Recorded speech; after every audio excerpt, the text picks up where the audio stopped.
사건의 시작은 지난 1월 12일 강력한 사이클론이 캄차카 반도를 정면으로 강타하면서부터였습니다. 기상 관측 사상 유례없는 저기압이 형성되더니 불과 24시간 만에 한 달치 강수량의 30%가 한꺼번에 쏟아졌습니다. 바람은 초속 50m를 기록하며 가로등과 전신줄을 종이장처럼 휘게 만들었습니다. 하지만 진짜 재앙은 그 다음에 온 폭설이었습니다. 눈은 멈추지 않고 쌓여 불과 3일 만에 성인 키 2배에 달하는 3m 높이까지 차올랐습니다. 페트로파블롭스크 캄차츠키시 예브게니 바이에프 시장은 텔레그램을 통해 다급히 시 차원의 비상사태를 선포했습니다. 지붕에 쌓여있던 거대한 얼음과 눈덩이가 낙하하면서 밑을 지나던 시민 2명을 덮쳐 사망에 이르게 하는 비극이 발생했기 때문입니다. 이제 이 도시에서 눈은 낭만이 아니라 소리 없이 다가오는 거대한 흉기가 되었습니다. 현재 캄차카 반도의 상황은 그야말로 지옥도 그 자체입니다. 소셜미디어를 통해 공유되는 영상들을 보면 아파트 입구는 흔적도 없이 사라졌습니다. 주민들은 삽을 들고 집안에서부터 밖으로 터널을 파고 있으며 일부는 아예 2층 창문으로 뛰어내려 이동하고 있습니다. 주차된 차량들은 거대한 하얀 언덕으로 변해 안테나조차 보이지 않는 상태입니다. 대중교통은 사실상 전면 중단되었습니다. 일반적인 버스로는 3m의 눈을 뚫는 것이 불가능하기에 러시아 국방부와 재난당국은 수륙 양용 장갑차와 흑수 전천후 차량인 ATV를 도심에 긴급 투입했습니다. 임산부와 환자들을 이송하기 위해 군용 자산이 도심 한복판을 누비는 모습은 이곳이 문명 도시인지 전장인지 분간할 수 없게 만듭니다. 식량 안보 또한 심각한 위기에 직면했습니다. 폭설이 시작된 지 사흘 만에 주거지역 식료품점의 진열대는 텅 비어버렸습니다. 도로가 차단되면서 물류망이 완전히 붕괴되었기 때문입니다. 주민들은 빵 한 덩어리를 구하기 위해 눈 터널을 헤치고 수킬로미터를 걸어가야 하며 당국은 제설 작업이 완료되기 전까지는 추가 공급이 어렵다는 절망적인 답변만을 반복하고 있습니다. 러시아 국토의 끝자락인 이곳에서 벌어지는 물류대란은 모스크바에서 벌어지는 전쟁 지원 물자 부족과 맞물려 러시아 내부의 행정적 무능을 여실히 드러내고 있습니다. 지정학적 관점에서 캄차카 반도의 마비는 러시아 안보에 거대한 구멍이 뚫렸음을 의미합니다. 이곳에는 러시아 태평양 함대의 핵심인 핵잠수함 기지가 밀집해 있습니다. 3m의 폭설과 초속 50m의 강풍은 군사기지의 활주로와 레이더 장비들을 무력화시켰습니다. 위성사진 분석에 따르면 일부 군사 전용 도로는 제설 불가 판정을 받고 방치되어 있으며 기지 내부 인력들조차 고립되어 보급의 차질을 빚고 있다는 첩보가 들어오고 있습니다.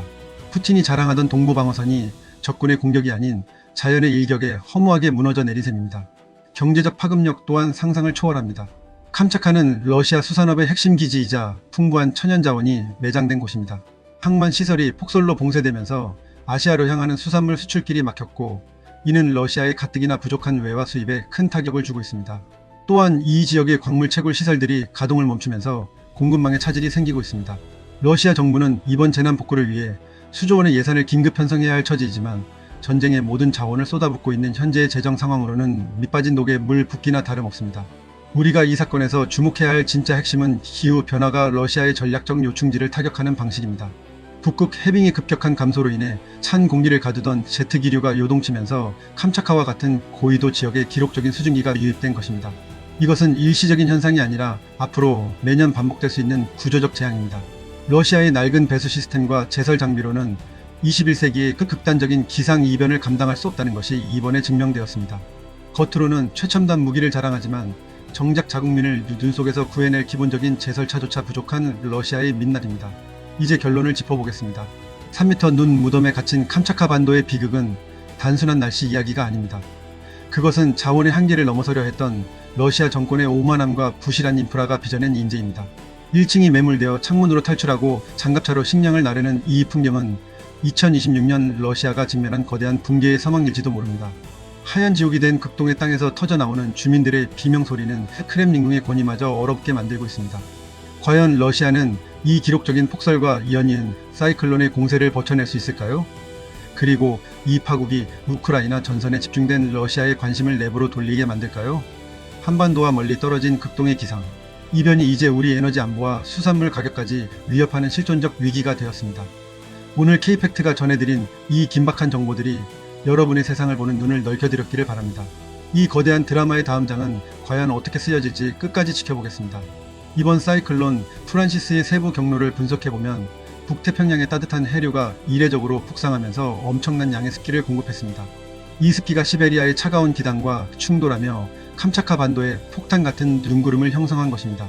특히 페트로파블롭스크 캄차츠키 시내의 특정 주거 단지에서는 적설량이 3.5m를 초과했다는 비공식 기록도 보고되고 있습니다. 이는 1942년 2차 세계대전 당시의 기록을 완전히 갈아치운 수치입니다.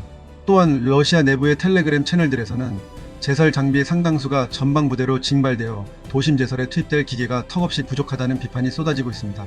시민들은 정부가 전쟁터에는 탱크를 보내면서 왜 우리 집 앞눈을 치울 불도저는 보내주지 않느냐며 분노하고 있습니다. 이러한 민심의 이탈은 푸틴 정권에게는 폭설보다 더 무서운 정치적 재앙이 될 수 있습니다. 실제로 일부 지역에서는 주민들이 자발적으로 결성한 자경단이 눈 속에 갇힌 노인들을 구출하고 식량을 나누는 등 국가의 기능을 시민사회가 대신하는 현상도 나타나고 있습니다. 대한민국의 안보와 경제에 미치는 파장도 면밀히 살펴야 합니다. 러시아 극동지역의 마비는 우리 동해상의 수산물 공급망에 즉각적인 영향을 미칩니다. 킹크랩과 명태 등 주요 수입품의 가격이 급등할 가능성이 매우 높습니다. 또한 극동항만을 통한 에너지 운송이 지연되면서 단기적인 에너지 수급 불균형이 발생할 수 있습니다. 우리 정부와 기업들은 러시아발 물류 대란에 대비해 수입선을 선제적으로 다변화하고 비상 비축량을 점검해야 합니다. 캄차카 반도의 눈 아포칼립스가 장기화될 경우 러시아의 북극 항로 전략에도 차질이 생길 것입니다. 쇄빙선의 가동 효율이 떨어지고 항만 인프라가 파손되면서 북극을 통한 물류 혁명을 꿈꾸던 러시아의 야심은 다시 한번 지연될 수밖에 없습니다. 이는 중국과의 협력 관계에도 영향을 미칠 수 있습니다. 중국은 러시아의 극동 개발 능력을 의심하기 시작했으며 독자적인 북극 진출 경로를 모색하려는 움직임도 보이고 있습니다. 결국 2026년의 이 하얀 재앙은 러시아라는 거대 국가의 하부 구조가 얼마나 취약한지를 전 세계에 증명한 사건입니다. 겉모양은 화려한 제국을 지향하지만 속은 썩어가는 인프라와 부패한 행정 시스템으로 가득 차 있다는 사실이 3m의 눈 아래에서 고스란히 드러났습니다. 우리는 이 지정학적 격변을 냉철하게 분석하여 대한민국이 나아갈 길을 찾아야 합니다. 다음 리포트에서는 이 폭설이 러시아의 2026년 하반기 경제지표에 미칠 영향을 정밀 시뮬레이션한 결과로 찾아뵙겠습니다. 세계는 지금 기후와 전쟁이라는 거대한 두 개의 소용돌이 속에 있습니다. K팩트는 앞으로도 가장 빠르고 정확하게 글로벌 안보와 경제의 이면을 추적하여 여러분께 보고하겠습니다. 구독과 좋아요는 진실을 밝히는 힘이 됩니다. 지금까지 전략 시사 분석가 K팩트였습니다. 다시 한번 감사드립니다.